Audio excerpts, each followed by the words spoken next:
what are you encouraged by and discouraged by as you look to the next 10 years? I know that's kind of a broad question, but have at it.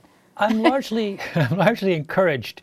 You know, when there's a section in Outliers where I talk about this generation of Jewish men in New York City who grew up to become the leading lights of the legal industry, who took over the kind of legal profession in the 70s. And I talk about how much they all had in common. And one of the things they all had in common is that they grew up in the Depression. They were all born between 1932 and 1935. So they came of age first of all, in poverty in the Bronx and Brooklyn, in the middle of the worst economic crisis this country's ever seen.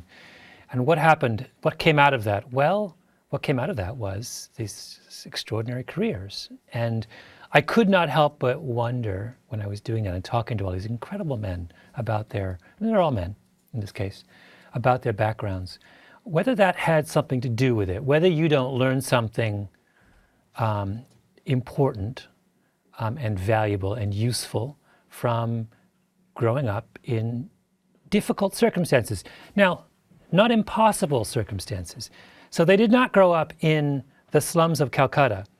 They didn't starve to death. They got an education. They had parents who cared for them. They had all kinds of things going for them, but they did not have material plenty, and they did not grow up in a time of certainty. They grew up by the time they were adolescents, there was a war going on in Europe, and their kind were being slaughtered by Adolf Hitler. I mean, so an extraordinary amount of uncertainty, but out of that came a kind of strength and resilience and creativity that created this extraordinary boom that lasted from the 40s through, last year. And so when I think of this time, I think, well, when I think back to what came out of the Depression, why would I be pessimistic about now? Maybe we have an opportunity in these hard times to learn those same lessons. Maybe we got in trouble because we were so kind of complacent and happy that we never had a chance to learn those kinds of difficult lessons.